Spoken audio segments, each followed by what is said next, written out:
You've slept 8 hours or maybe even 10. Maybe you've tried the dark room, the supplements, and still you wake up feeling like you've been hit by a truck. But the problem isn't the quantity of your sleep, it's the quality of your sleep phases. And that depends heavily on your nervous system. If it never actually believes it is safe enough to fully rest, you will never wake up feeling refreshed. Even while you're sleeping, your body is on high alert, scanning for threats, maintaining tension, burning through your energy. You're getting sleep, but you're not getting recovery. So in the next 15 minutes, I'm going to show you exactly why this happens, where this hypervigilance comes from, and most importantly, the 3 neurosensory techniques I use every single night to finally teach my nervous system that it's safe to let go. I know this exhaustion more than well. Years ago, I was sort of sleeping. 8 hours in bed, but I'd wake up and feel like I hadn't slept at all. And my dentist pointed out signs in my jaw of permanent clenching, and he had to send me to see a specialist for that. And another thing was that I woke up with my neck aching. I'd literally been holding muscle tension all night. And what made this extra hard for me is I'd spent more than 20 years in workplace well-being, teaching people about burnout prevention and stress management. I knew all the theory and had all the psychology knowledge, but knowing didn't really help because the problem wasn't what I was doing, it was what my nervous system was feeling. My body never actually believed it was safe. Even in my own bed, in my own current beautiful home, some part of my nervous system was convinced that if I fully let go, something terrible would happen. So it stayed vigilant all night long, and that really affected my career.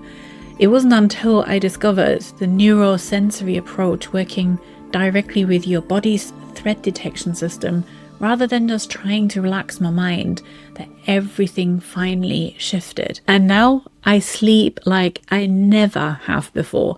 Real restorative deep rest, and I'm going to show you exactly how you can do this too. So what's actually happening here?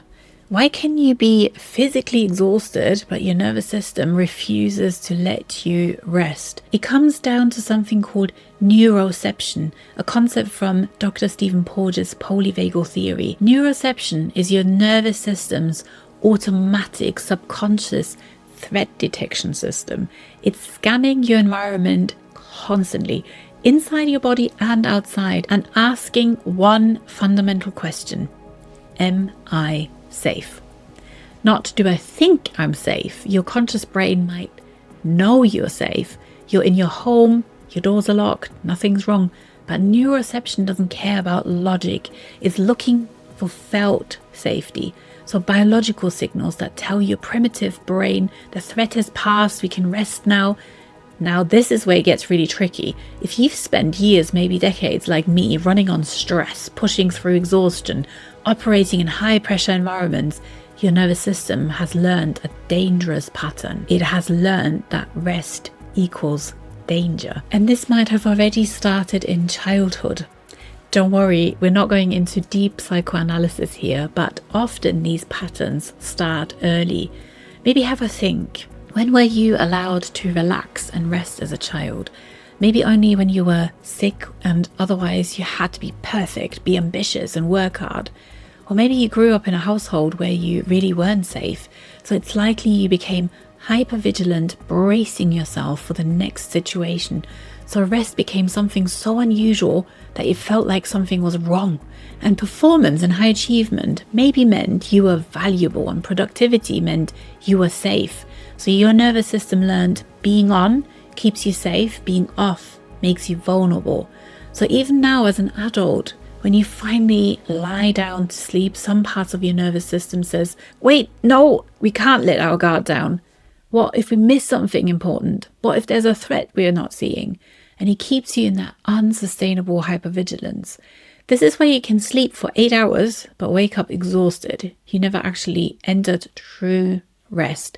Your heart rate stayed slightly elevated, your muscles stayed slightly tense, your brain kept doing threat surveillance instead of going into deep restoration mode. This is chronic hypervigilance wearing the disguise of sleep. So quick check now. Have you ever woken up with lines on the inside of your cheek, for example? My dentist taught me that this stems from clenching your jaw all night. Or maybe tight and aching shoulders. Have you ever had dreams where you're running, fighting, or problem solving all night long? That might be your brain just being very active, but it's likely that it's your nervous system refusing to believe the emergency is over. So where does this pattern come from? For ambitious people and high achievers, which is probably you if you're watching this, chronic hypervigilance usually develops from 3 sources. First, your childhood template. As we said, maybe you grew up in an environment where you had to be alert, where emotions were unpredictable, where rest meant you miss something really important. Your system learned early, vigilance equals survival. Second, your professional success. Ironically, the same stress responses that made you successful, the fight or flight drive, the ability to push through exhaustion, the constant alertness, have now become your nervous system's default setting. You used these states as performance enhancers for so long that your body forgot how to turn them off. And third, the modern environment. You're bombarded with micro threats that your nervous system can't resolve. Not life-threatening threats, but our nervous system perceives it as such. For example, the email that arrives 10 o'clock at night, the notification that pings while you're trying to rest, global news that only reports on the negatives, and the rapid changes and real financial pressures, genuine difficulties, but often with no clear resolution. So your system stays activated, waiting for the danger to end, but it never quite does. The result? Your nervous system is stuck in chronic vigilance or defense mode. It's like having a car alarm that's so sensitive, it goes off when a leaf falls on the car.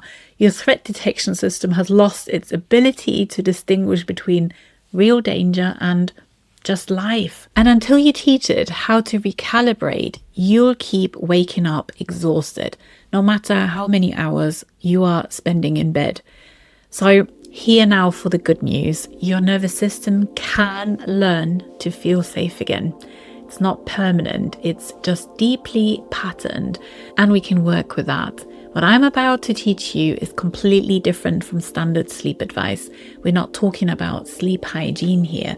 That's important, but it's not enough when your nervous system is stuck in hypervigilance.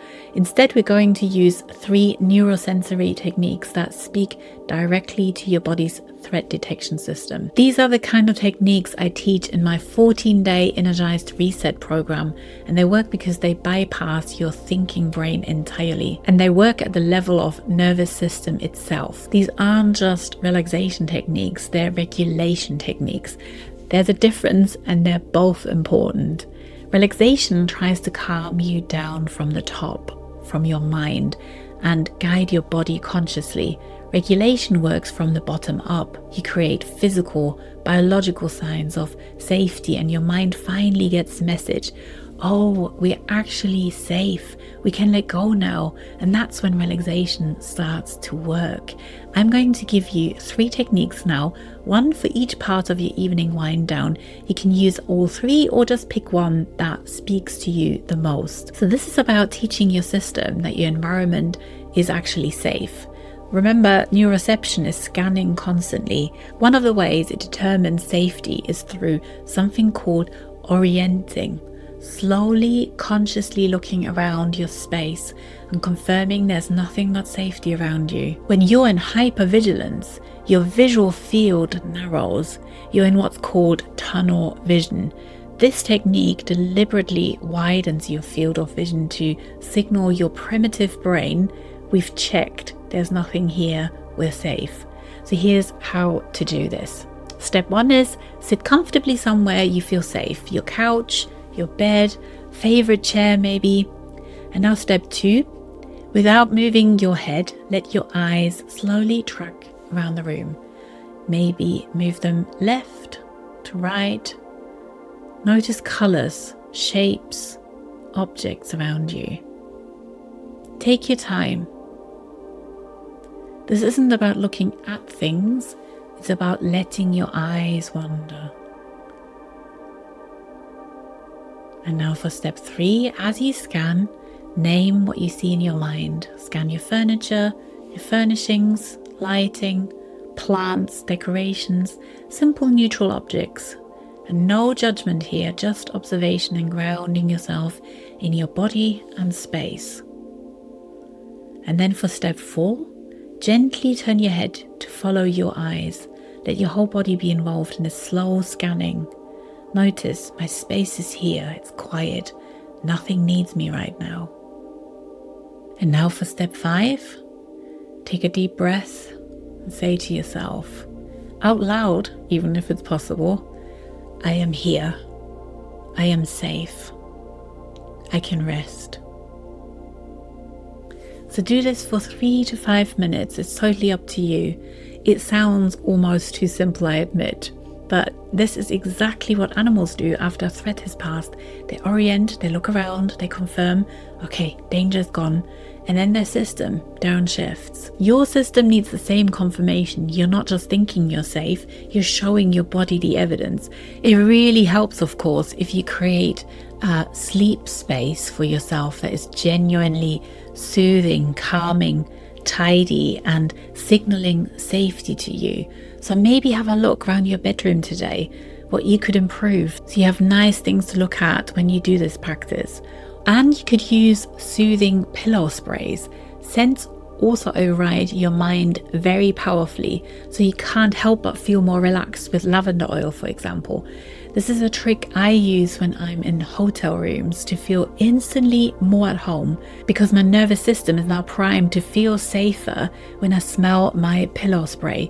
Let me know in the comments if you have another tip or question about this. It's often small things that make such a big difference. Okay, now technique 2.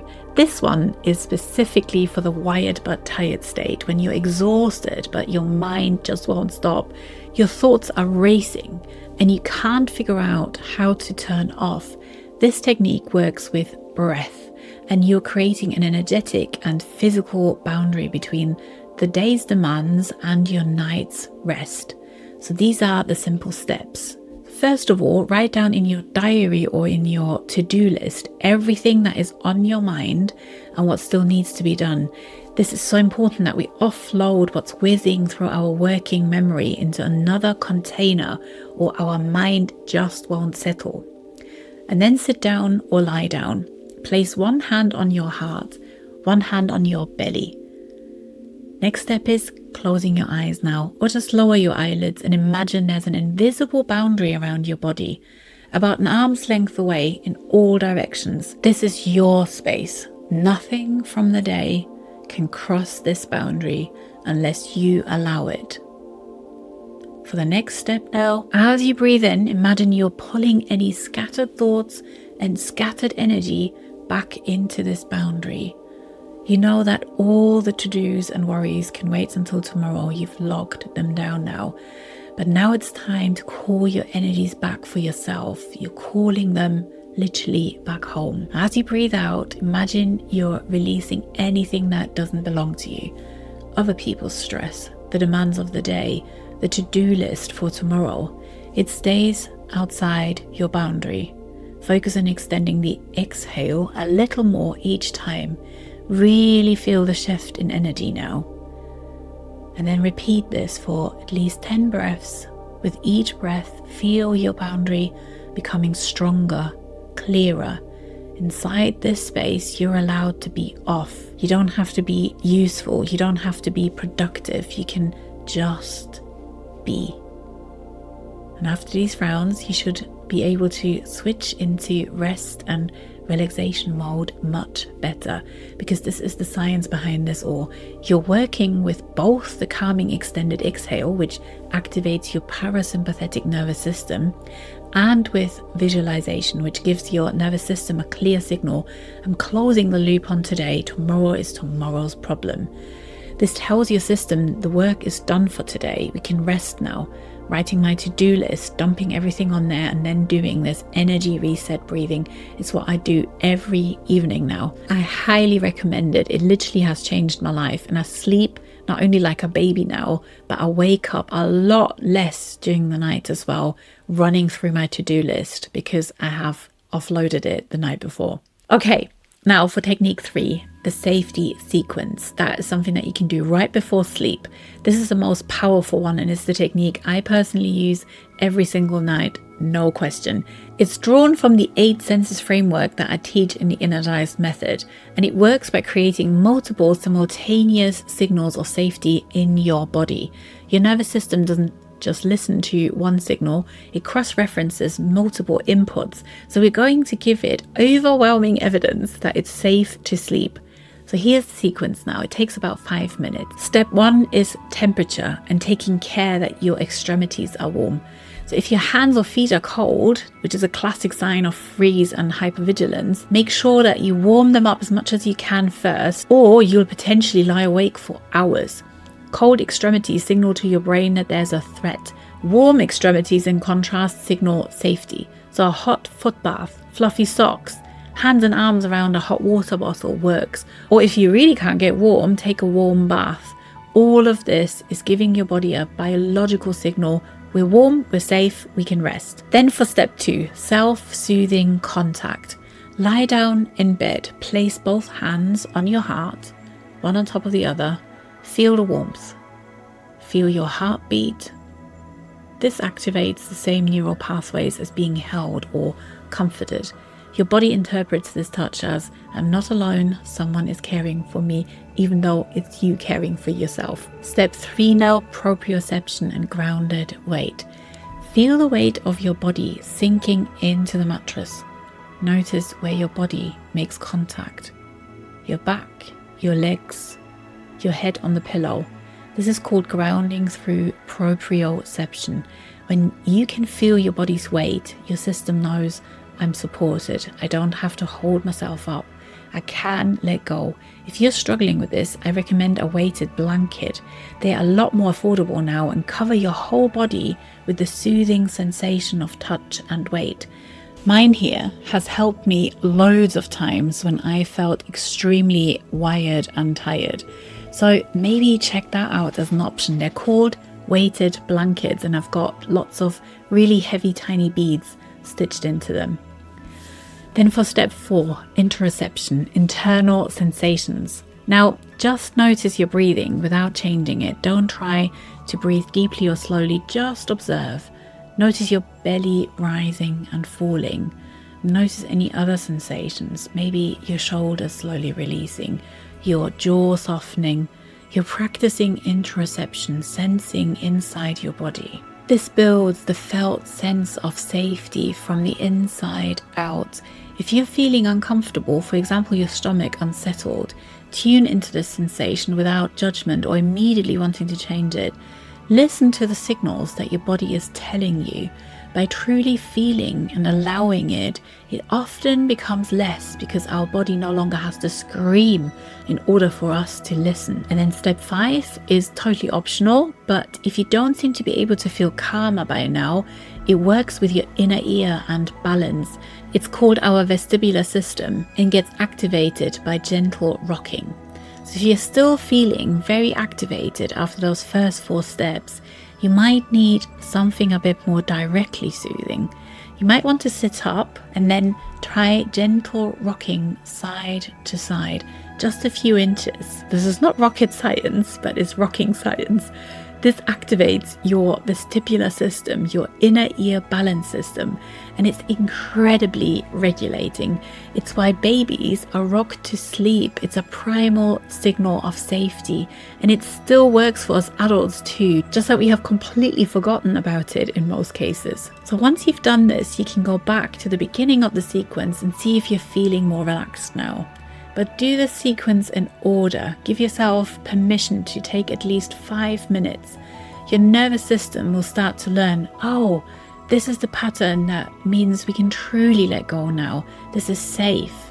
So over time, usually over 7 to 14 days of consistent practice, your system will start recognizing the sequence as a cue for deep rest.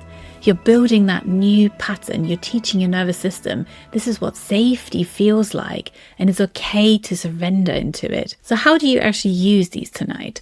Here's my recommendation for your first week. Go to bed 1 hour earlier than usual and do all 3 techniques in this last hour. See how long it takes you. You don't have to do the full hour, but my recommendation is doing more at the beginning is better. And then continue for at least 7 days in a row and try and be disciplined with this new sleep ritual so you give yourself a chance to see the changes. I know this will feel awkward at first because it's new. Your mind will probably protest. Your nervous system will even resist at first. You might think this is silly, this won't work. I should just try to sleep.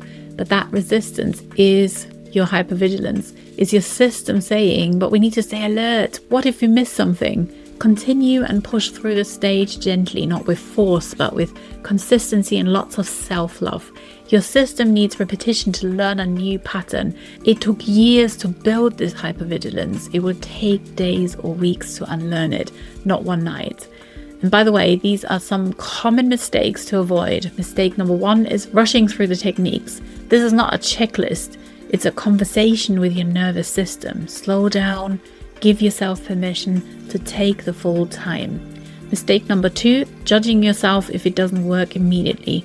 This is repatterning. Some nights will be easier than others. On hard nights, the practice itself is still creating small shifts, even if you don't feel them yet. Mistake 3, only doing this when you are desperate, because consistency is everything here. Your nervous system learns through repetition. Do this every night for 14 days, even on good nights, and you'll build a new baseline. Okay, so I recommend you start tonight before bed and notice what happens. You might not sleep perfectly, that's okay. But notice, do you feel even slightly more settled? Does your jaw relax just a little? Do you wake up feeling maybe 10% more rested? That 10% is the start. That's your nervous system getting the message, and it's finally progress in the right direction. But what I've taught you today is just the beginning of understanding how to create felt safety in your nervous system, because chronic hypervigilance doesn't just affect your sleep, it affects everything. Your ability to be present with the people you love, your capacity to make clear decisions under pressure, your creativity, your intuition, your joy, your physical health, your immunity, your longevity. And these techniques that I've just shared, they're drawn from a complete system I've developed over the last 6 years to feel full of joy and energy again myself. It's based on more than 25 years of my professional work altogether, and it's called the Energized Method. You can get a fast and effective introduction in my 14-day reset program. In that program, I've pulled together the essence, so you learn about all 8 senses and how to work with each one. You get the complete shift protocol for 90-second regulation anywhere, anytime. And you learn to assess your unique stress state and how to build a customized nervous system toolkit that is matched to your patterns. So if you're tired of being tired, if you're done with your nervous system running the show, the link to the reset program is in the description below. But you don't need to decide about that right now. Right now, maybe even just try one technique tonight. Build that first small piece of evidence that your system can feel safe and that you can rest. And if you want to keep building on this foundation, I'm going to show you something crucial in the next video, because a lot of people ask me this next. What if I still feel bad in the morning? And why are my mornings so hard? So that's what I'll cover for you next, because there are a few things that you could do to help your nervous system and to get started with balanced energies rather than raging anxiety or feeling like lead. You can click on the next video in a moment, but if this video has been helpful for you, please hit the subscribe button to support this channel and for me to be able to create more valuable content in the future. And let me know how you get on with these techniques and what else you'd be interested in. I read every single comment. You can change your nervous system and it might just change your life. Stay safe, subtle and strong on your inside, and I see you in the next video here.